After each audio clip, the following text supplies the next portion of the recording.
উর্দু জগতে যেটা ইল্লিন লিখে রাখো। এরপরে তার এই রূহটা আবার কবরের মধ্যে নিয়ে যাও। এরপরে এই রূহটাকে আবার কবরের মধ্যে নিয়ে আসে দুজন ফেরেশতা। এই রূহের যে লাশ, এই লাশটাকে বসায় তাদেরকে জিজ্ঞেস করে, মার রব্বুকা। এই ব্যক্তি বলে, রব্বি আল্লাহ, আমার রব হইল আল্লাহ। ওমা দীনুকা, তোমার ধর্ম কি? তখন সে বলে, দীনি আল ইসলাম, আমার দিন হলো ইসলাম। এরপর প্রশ্ন করে যে ওই ব্যক্তিকে যাকে তোমাদের নিকট পাঠানো হয়েছিল। এটার বিভিন্ন ব্যাখ্যা আছে, যে রাসূলুল্লাহর কবর পর্যন্ত সুড়ঙ্গ করে রাসূলুল্লাহকে দেখানো হয়।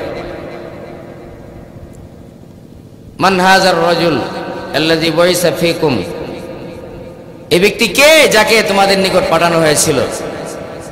তখন এই নেককার ব্যক্তি বলে যে তিনি আমার রাসূল। গাফিলুন।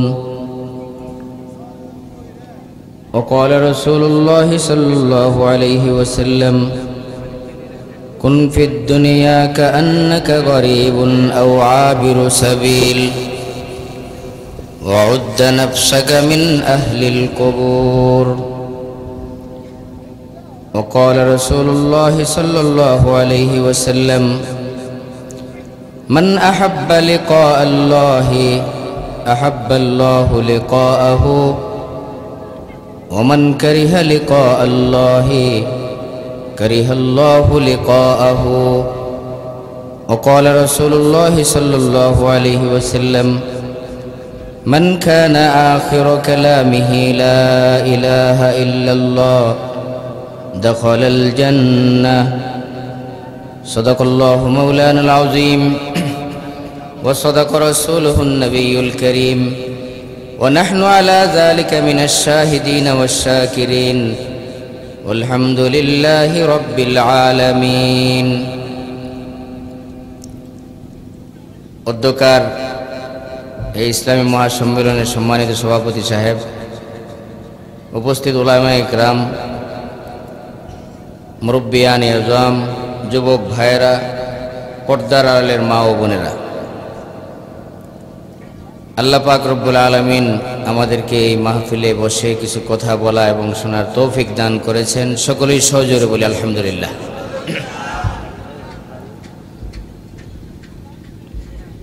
আল্লামা জালালউদ্দিন রুমি রহমতুল্লাহ আলাইহি মুসনবী শরীফের মধ্যে একটা ঘটনা লিখছেন যে একবার এক বিজ্ঞানী নৌকায় উঠছে নদী পার হওয়ার জন্য। নদী তো আমাদের এলাকায় যে নদী, এই ছোট ছোট নদী, অনেক বড় নদীও আছে। নদী পার হওয়ার জন্য উঠছে, তো মাঝি নৌকা চালাইছে। এখন বিজ্ঞানী জিজ্ঞেস করে, এই মাঝি সাঁতার জানো? ও বিজ্ঞানী জিজ্ঞেস, এই মাঝি বিজ্ঞান জানো? প্রথম প্রশ্ন করছে বিজ্ঞানী যে বিজ্ঞান জানো? তো মাঝি বিজ্ঞান জানবে কি? তো মাঝি বলে যে না, বিজ্ঞান জানি না। তখন বিজ্ঞানী বলে যে তোমার অর্ধেক জীবনই তো বরবাদ। তো এই কথা শুনলে মনে দুঃখ লাগবে না? মাঝি খুব কষ্ট পাইছে। আল্লামা জালাল রুমি লেখেন, দিল শিকস্তা গশতাই বাজে তাব লেকে আন্দম গশতে খামোশ আজ জবাব। বিজ্ঞানীর এই কথা শুনে মাঝির দিলটা টুকরা টুকরা হয়ে গেছে, কিন্তু অশিক্ষিত মানুষ শিক্ষিত মানুষের সামনে কথা বলতে পারে না, এই জন্য চুপ হয়ে রয়েছে, কোনো জবাব দেয় না, উত্তর দেয় না। একটু পরে যখন উত্তর দিক থেকে কালা কইরা তুফান আসতেছে। তো এবার মাঝি জিজ্ঞেস করে, এ বিজ্ঞানী সাহেব, সাঁতার জানেননি? এখন বিজ্ঞানী বলে যে না, সাঁতার তো জানি না। গুফতেলা আজমন্ত সাব্বাহি মজু, ও মিয়া, আমার কাছ থেকে তুমি সাঁতারের আশা করো না, আমি তো সাঁতার জানি না। এখন বিজ্ঞানী আগে যে একটা কষ্ট দিয়েছিল, মাঝি সুযোগ পাইছিনি। মাঝি এবার বলে যে বিজ্ঞান না জানার কারণে আমার অর্ধেক জীবন বৃথা গিয়েছিল, বরবাদ হয়েছিল। আর সাঁতার না জানার কারণে কুল্লে উমরাত আইনা হাবি ফানাস, যাকে গরকে দরগর্দা বেহাস। সাঁতার না জানার কারণে তোমার পুরা জীবন বরবাদ। এখনই আমার নৌকা ডুবতে যাইতেছে।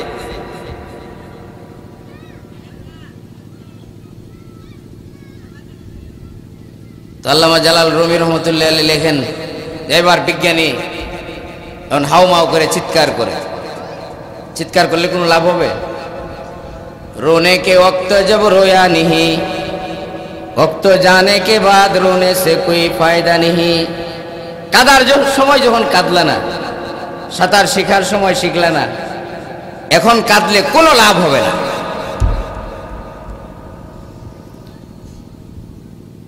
আল্লামা জালাল রুমি এরপরে উপদেশ দেন যে ও মিয়া, দুনিয়ার সব কিছু শিখলা কিন্তু তুমি আল্লাহকে চিনলা না, তোমার দিলটাকে আল্লাহর জন্য বানাইতে পারলা না। তাহলে এই বিজ্ঞানীর মতো সাঁতার শিখলে না।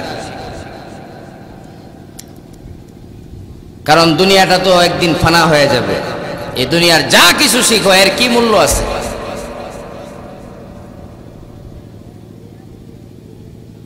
এই জন্যে যদি আল্লাহকে রাজি খুশি না করা যায়, তাহলে এই বিজ্ঞানীর মতো পুরা জীবন বরবাদ হয়ে যাবে। রাসূলুল্লাহ সাল্লাল্লাহু আলাইহি ওয়াসাল্লাম বলেছেন যে মৌতটাকে যে যত কাছে মনে করবে, ততই দুনিয়ার থেকে সে দূরে থাকবে। আর মৌতটাকে যে যত বেশি দূরে মনে করবে, সে দুনিয়ার মধ্যে জড়ায়া থাকবে, দুনিয়াকে আঁকড়াইয়া ধরবে, হারাম হালালে কামাইবে, জান্নাত থেকে দূরে সরবে, জাহান্নামের কাছাকাছি হবে। রাসূলুল্লাহ সাল্লাল্লাহু আলাইহি ওয়াসাল্লাম একদিন নামাজের পরে সাহাবায়ে কেরামকে জিজ্ঞেস করেন যে তোমরা মৌতটাকে কতটুকু দূরে মনে করো?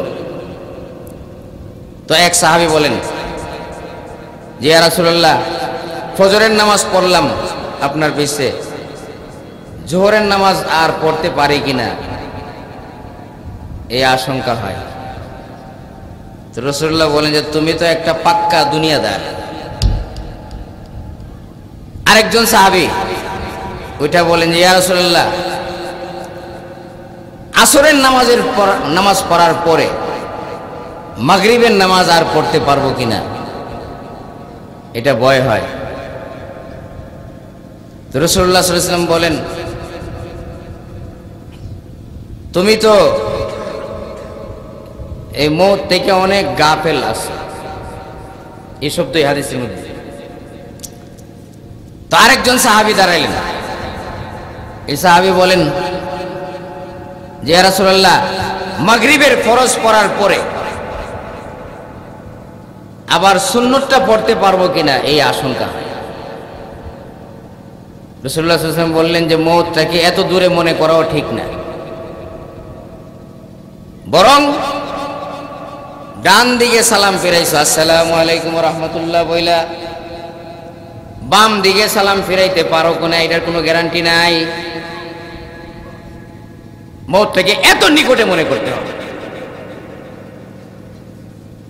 কিন্তু আমরা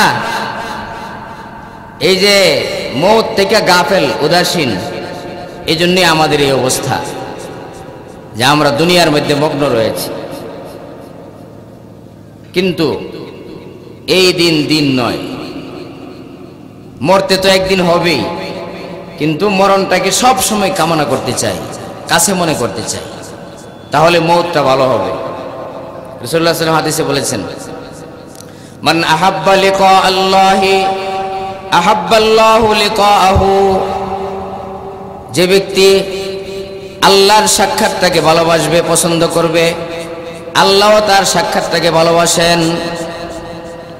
ওমান কারিহা লিকা আল্লাহি কারিহাল্লাহু লিকাআহু, আর যে ব্যক্তি আল্লাহর সাক্ষাৎটাকে অপছন্দ করে, মানে মরতে চায় না,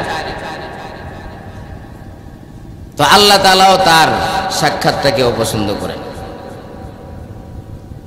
তো এই জন্যে তার ভালো মৃত্যু হয় না। আর প্রথম ব্যক্তি যে তার মৃত্যুটা ভালো হয়। দুনিয়াতে যত কিছু করলাম, কিন্তু শেষ আমল আমার কি, এটা দেখতে হবে। রাসূলুল্লাহ সাল্লাল্লাহু আলাইহি ওয়াসাল্লাম হাদিসে বলেছেন, মান কানা আখিরু কালামিহি লা ইলাহা ইল্লাল্লাহ দাখালাল জান্নাহ, যে ব্যক্তির শেষ কথা হবে লা ইলাহা ইল্লাল্লাহ মুহাম্মাদুর রাসূলুল্লাহ, সে জান্নাতে প্রবেশ করবে। শেষ কথাটা আমরা কিভাবে লা ইলাহা ইল্লাল্লাহ বলবো? রাসূলুল্লাহ আরেকটা হাদিসে ব্যাখ্যা দিয়েছেন, তামুতুনা কামা তাহিয়াউন ওয়া তুহশারুনা কামা তামুতুন। রাসূলুল্লাহ বলেন যে তোমরা যেভাবে জিন্দেগি যাপন করবা, জীবন যাপন করবা, তোমাদের মওতটা সেভাবেই হবে। আর যেভাবে মওত হয় সেভাবে তোমাদের হাসর হয়। তো এই জন্যে যার জীবনের মধ্যে এই আজে বাজে কথা, গান, বাদ্য এগুলো থাকবে, এই মওতের সময় এগুলোই তার চোখের মধ্যে বাড়বে, মুখে জারি হবে। পুরাতন জমানায় একটা কাহিনী আছে যে এক ব্যক্তির মৃত্যুর সময় তাকে কালিমার তালকিন দিচ্ছে একজনে, যে পড়েন লা ইলাহা ইল্লাল্লাহ মুহাম্মাদুর রাসূলুল্লাহ। মৃত্যুসজ্জায় ওই পড়েন বলা দরকার নেই, ওই তার সামনে এই কালিমা পড়তে থাকা, তো কালিমা পড়তেছিল। আর এই ব্যক্তি একটা শব্দ বলে বারবার, হাউসফুল হাউসফুল হাউসফুল। আরে মানুষ তো আশ্চর্য যে হাউসফুল হাউসফুল কি বলে। তো তার স্ত্রী বলল যে আমার স্বামী তো ওই যে সিনেমার ব্যবসা করতো, তো ম্যানেজারের সাথে ফোনে কথা বলতো সবসময়, এই হাউসফুল। ম্যানেজার সেখান থেকে বলতো যে হাউসফুল, এই হাউসফুল হইলে খুব খুশি। বাস এরপরে আনন্দ ফুর্তি করতো, সে শরাব পান করত। তো সারা জীবন যেভাবে কাটাইছে, এই মৃত্যুর সময় এটাই তার জবানের মধ্যে জারি হয়েছে। নাউযুবিল্লাহি মিন যালিক। তো এই জন্যে আমাদের তো মরতে হবেই, যত বড় অট্টালিকার মধ্যে থাকি না কেন, একদিন আমার মাটির নিচে, মাটির ঘরের মধ্যে চলে যেতে হবে। আলা ইয়া সাকিনাল কসরিল মুআল্লা সাতুদফানু আন করিবিন ফিত তুরাবি। হযরত আলী রাদিয়াল্লাহু আনহু বলেন যে হে সুউচ্চ অট্টালিকায় বসবাসকারী, অতি সত্বরই তোমার মাটির ঘরের মধ্যে তোমাকে শুইতে হবে। সাতুদফানু আন করিবিন ফিত তুরাবি, অতি সত্বর তোমাকে মাটির ঘরের মধ্যে দাফন করা হবে। কলিলুন উমরুনা ফি দারি দুনিয়া ফামারজিউনা ইলা বাইতিত তুরাবি। আমাদের সামান্য হায়াত, সামান্য জীবন, আমাদের এই জীবনটার পূর্বে তো আমরা এক সময় ছিলাম না, আবার কিছুদিন পরে থাকবো না। মানুষের আগেও মৌত, পরেও মৌত, এর মাঝখানে সামান্য একটু জীবন, সামান্য, পরকালের তুলনায় এটার কোনো ইয়েই নেই, মানে গণাই নাই। কুল মাতাউদ দুনিয়া কলিল ওয়াল আখিরাতু খায়রুম লিমান ইত্তাকা। এই দুনিয়ার সামান এগুলো তুচ্ছ, সামান্য। এই হায়াত এটা অল্প সময়, কিন্তু তারপরেও আমরা এই অল্প হায়াত নিয়ে বেশি মাতামাতি করি, এই জন্য এটাকে এত বড় দেখা যায়, কিন্তু এটা আসল নয়, আমাদের আসল কাজ নয়। কলিলুন উমরুনা ফি দারি দুনিয়া ফামারজিউনা ইলা বাইতিত তুরাবি। আমার আপনার জিন্দেগি অল্প সময়, শেষ পর্যন্ত আমাকে মাটির ঘরের মধ্যেই চলে যেতে হবে। বেলালুশ শাইবি ফি ফাউদাইকা নাদা বিআলাস সাউতি হাইয়া আলাজ জিহাবি। হযরত আলী রাদিয়াল্লাহু আনহু বলেন যে মসজিদের মিনার থেকে যেরকম আজান দেওয়া হয়, আগে মাইক ছিল না, ওই মসজিদের মিনার থেকে আজান দিত দূরে যাওয়ার জন্য। আমাদের মসজিদে তো ছিল, মুরব্বীরা দেখছেন। তো আলী বলেন যে মসজিদের মিনার থেকে হরদম আওয়াজ দেওয়া হয়, হাইয়া আলাস সালাহ, হাইয়া আলাস সালাহ, নামাজের দিকে আসো, নামাজের দিকে আসো। তো আলী বলেন যে এমনিভাবে প্রত্যেক মানুষের মনের একটা মিনার আছে, এই মিনার থেকে হরদম আওয়াজ আসতেছে, হাইয়া আলাজ জিহাবি, যাওয়ার জন্য প্রস্তুত হও, সফরের জন্য প্রস্তুত হও, তোমার সফর শুরু হয়ে যাবে অতি সত্যই, সফরের জন্য প্রস্তুত হও। তো যদি আমরা এগুলো মনে রাখতে পারি আর মৃত্যুটাকে কাছে মনে করতে পারি, তাহলে আমাদের মৌতটা সুন্দর হবে। আর তা যদি না হয়, তাহলে মৌতটা অসুন্দর হবে। রাসূলুল্লাহ সাল্লাল্লাহু আলাইহি ওয়াসাল্লাম একটা হাদিসের মধ্যে এর একটা চিত্র তুলে ধরছেন, ভালো মৌত এবং খারাপ মৌতের। হযরত বারা ইবনে আযিব রাদিয়াল্লাহু তাআলা আনহু এই হাদিস বর্ণনা করেছেন। তিনি বলেন যে আমরা একবার রাসূলুল্লাহ সাল্লাল্লাহু আলাইহি ওয়াসাল্লামের সাথে এক আনসারী সাহাবীর জানাজায় গেলাম। তো রাসূলুল্লাহ সাল্লাল্লাহু আলাইহি ওয়াসাল্লাম কবরের উপর গিয়া বসলেন। তখনও লাশ কবরের মধ্যে শোয়ানো হয় নাই। তা আমরা সবাই চুপচাপ বসে রইলাম। এই মুহূর্তে রাসূলুল্লাহ সাল্লাল্লাহু আলাইহি ওয়াসাল্লাম তার লাঠি দ্বারা মাটির মধ্যে আঘাত করলেন এবং বললেন যে তোমরা কবরের আযাব থেকে পানা চাও। কেননা কোন মুমিন বান্দা, নেক বান্দা যখন মৃত্যুবরণ করে, তার সফরের সময় এসে যায়, তখন আসমান থেকে উজ্জ্বল চেহারা বিশিষ্ট কিছু ফেরেশতা নেমে আসেন। তাদের হাতের মধ্যে রুমাল থাকে এবং সুগন্ধি থাকে, এবং মালাকুল মউত হযরত আজরাইলও আসেন। আজরাইল এসে তার মাথার সামনে বসে যান, মাথার কাছে বৈশা আজরাইল ডাক দেন এই নেক বান্দাকে, নেক বান্দার রূহকে, ইয়া আইয়ুহান নাফসুত তাইয়্যিবু উখরুজি ইলা মাগফিরাতিম মিনাল্লাহি ওয়া রিদওয়ানিন। হে পবিত্র আত্মা, তুমি আল্লাহর ক্ষমা এবং সন্তুষ্টির দিকে বেরিয়ে আসো। তো রাসূলুল্লাহ বলেন যে একটা ভরা কলস কাত করলে যেভাবে পানি পড়ে, এই আসানির সাথে এই নেককার বান্দার রূহটা বেরিয়ে আসে। এরপরে ফেরেশতারা এটার মধ্যে রুমালে রাখে,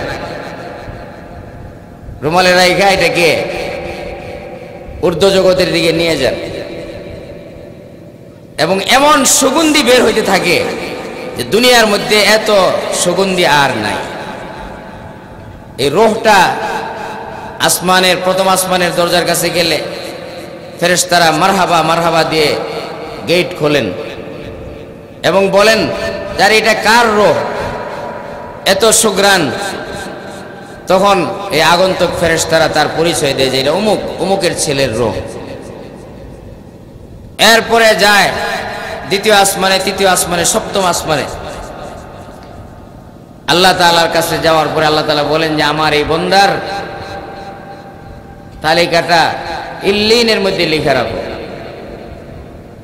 উর্দু জগতে যেটা ইল্লিন, লিখে রাখো। এরপরে তার এই রূহটা আবার কবরের মধ্যে নিয়ে যাও। এরপরে এই রূহটাকে আবার কবরের মধ্যে নিয়ে আসে দুজন ফেরেশতা। এই রূহের যে লাশ, এই লাশটাকে বসায়া তাদেরকে জিজ্ঞেস করে, মার রব্বুকা। এই ব্যক্তি বলে, রব্বি আল্লাহ, আমার রব হইল আল্লাহ। ওমা দীনুকা, তোমার ধর্ম কি?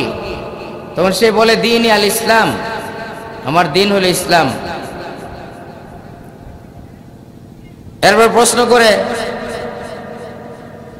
যে ওই ব্যক্তিকে যাকে তোমাদের নিকট পাঠানো হয়েছিল। এটার বিভিন্ন ব্যাখ্যা আছে, যে রাসূলুল্লাহর কবর পর্যন্ত সুড়ঙ্গ করে রাসূলুল্লাহকে দেখানো হয়। মান হাযার রাজুল আল্লাযী বুইসা ফীকুম, এই ব্যক্তি কে যাকে তোমাদের নিকট পাঠানো হয়েছিল? তখন এই নেককার ব্যক্তি বলে যে তিনি আমার রাসূল। ফেরেশতা আবারও জিজ্ঞেস করেন, ওমা ইউদরিকা, তুমি এগুলো কেমনে জানলা?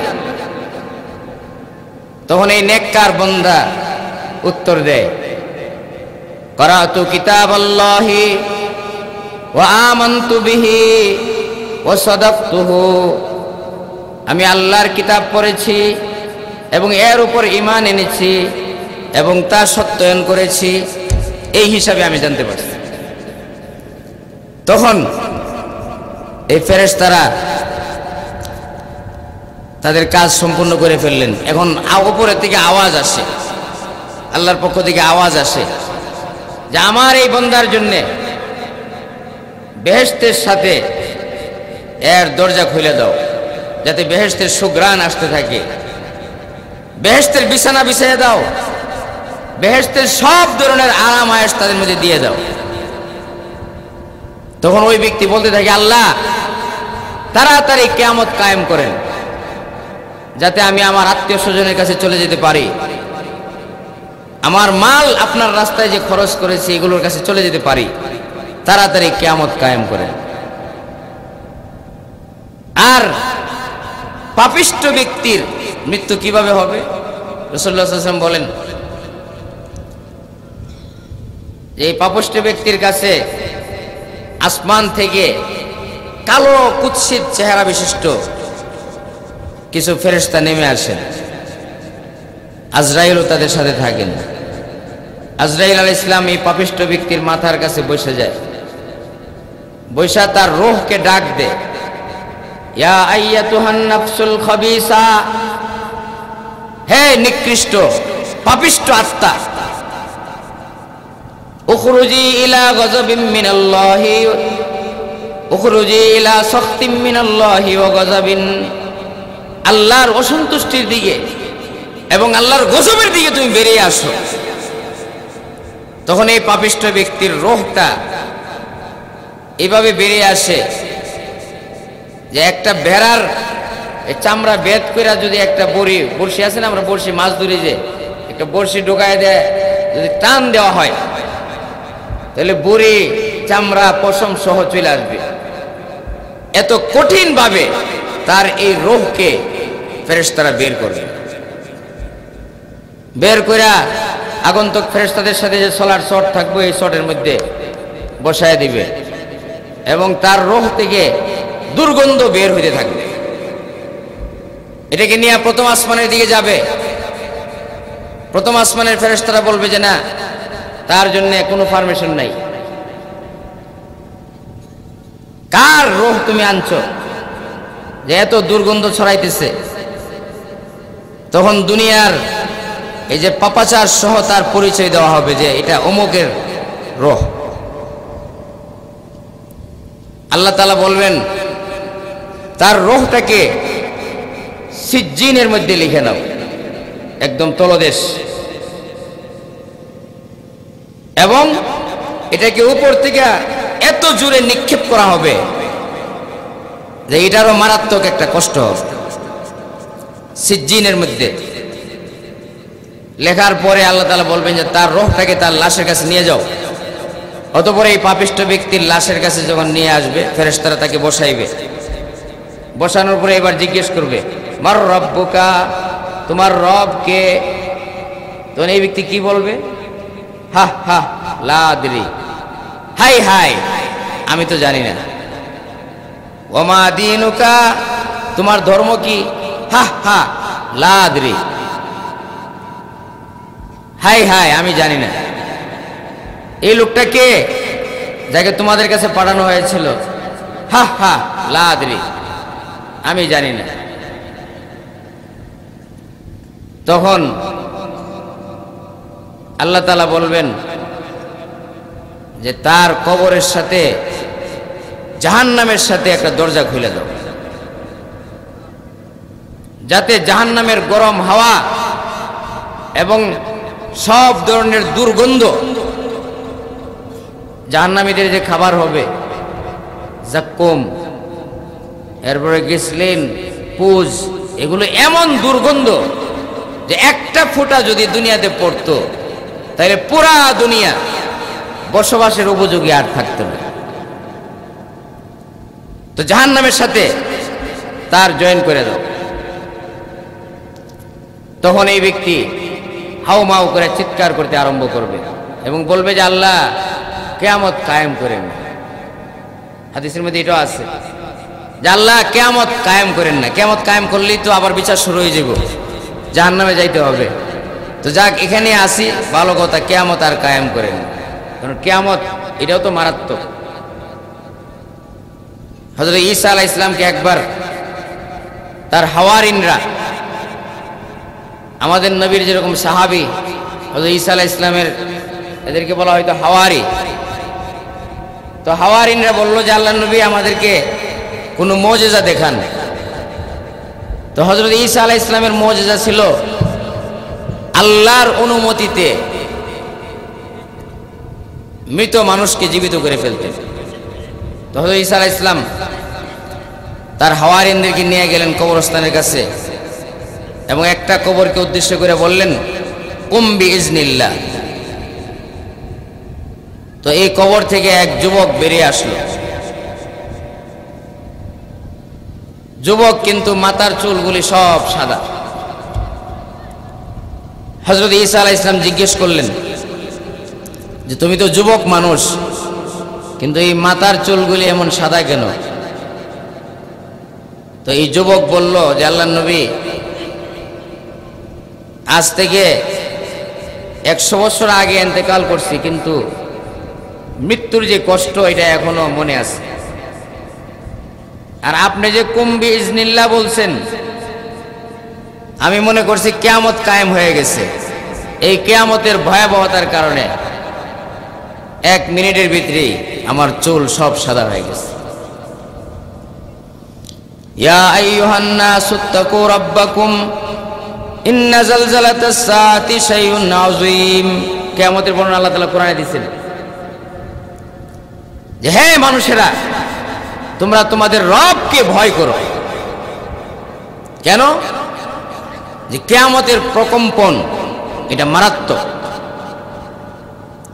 ইয়াউমা তারাউনাহা তাযহালু কুল্লু মুরদিআতিন আম্মা আরদাআত।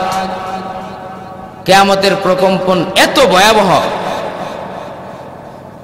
যে মা তার দুগ্ধপোষ্য বাচ্চাকে বইলা যাবে, বাচ্চার কথা মনে থাকবে না। ওয়াতাযাউ কুল্লু যাতি হামলিন হামলাহা। গর্ভধারিণী মা তার গর্ভপাত করে ফেলবে এই কিয়ামতের ভয়াবহতার কারণে। ওয়াতারান নাসা সুকারা ওয়া মা হুম বিসুকারা ওয়ালাকিন্না আযাবাল্লাহি শাদীদ। মানুষ সব মাতালের মতো দৌড়াদৌড়ি করবে, অথচ অন্য কোনো কারণে মাতলামি আসে নাই, কোনো নেশা খাওয়ার কারণে বা অন্য কিছু কোনো কারণে নয়, বরং এই কিয়ামতের ভয়াবহতার কারণে তার এই অবস্থা হবে। তো এই জন্য এই পাপিষ্ঠ ব্যক্তিরা কিয়ামতকে ভয় পাবে। আর যারা নেককার বান্দা তারা বলবে আল্লাহ কিয়ামত কায়েম করে দেন, আমাদের কোনো ভয় নাই। এই জন্য আমাদের মৃত্যুটা কেমন হবে এর প্রস্তুতি রাখা দরকার। যদি আমরা আগের থেকে প্রস্তুত থাকি তাহলে আমাদের মৃত্যুটা ভালো হবে, আর যদি আগের থেকে প্রস্তুতি না করি তাহলে এই পাপিষ্ঠ ব্যক্তিদের মতো মৃত্যু হবে। কবরের মধ্যে কি আযাব হবে। হযরত খাদিজা রাদিয়াল্লাহু তাআলা আনহা রাসূলুল্লাহ সাল্লাল্লাহু আলাইহি ওয়াসাল্লামের স্ত্রী, কেমন স্ত্রী, রাসূলুল্লাহকে দ্বীনের কাজে এত সহযোগিতা করেছেন যে খাদিজার তুলনা আর কোনো ব্যক্তির সাথে হইতে পারে না। তো হযরত খাদিজা ইন্তেকালের সময় বলেন যে ইয়া রাসূলুল্লাহ, আপনার পাগড়িটা অথবা আপনার জুব্বাটা দিয়ে আমার কাফন দিয়ে। রাসূলুল্লাহ বলেন, খাদিজা, আমার পাগড়ি বা জুব্বা কেন, তুমি বললে তো আমার চামড়া খসায়া তোমাকে কাফন দিতে প্রস্তুত, কিন্তু এরকম কেন বলতেছ? তো খাদিজা বলেন, ইয়া রাসূলুল্লাহ, আমার ভয় হচ্ছে কবরের মধ্যে কি অবস্থা হয়, আপনার জুব্বা অথবা পাগড়ির খাতিরে নিয়ে আল্লাহ তাআলা কবরের আযাব মাফ করেন, এই জন্য আমি এই দরখাস্ত করতেছি। ইয়া রাসূলুল্লাহ, আমার আরেকটা আবদার, যে আমাকে দাফন করার পরে সব মানুষ চলে গেল, আপনি যায়েন না, আপনি একটু অপেক্ষা করেন।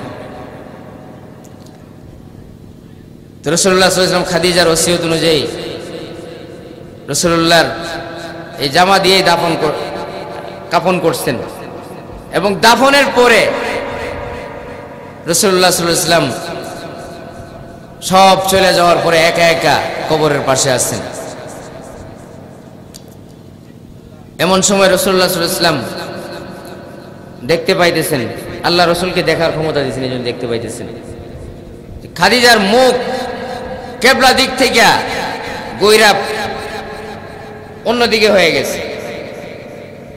রাসূলুল্লাহ সাল্লাল্লাহু আলাইহি ওয়াসাল্লাম সেজদায় পড়ে গেলেন, ইয়া আল্লাহ, খাদিজা আমার জন্য কত কিছু করছে, আপনার এই দ্বীন রক্ষার জন্য আমাকে কত সাহায্য করেছে, আপনি আমার ইজ্জতের খাতিরে খাদিজাকে মাফ করেন। রাসূলুল্লাহ সেজদায় থাকতে থাকতে আল্লাহ তাআলা ওহীর মাধ্যমে জানাই দিয়েছেন যে হ্যাঁ, খাদিজার মুখ আবার কিবলামুখী করে দেওয়া হয়।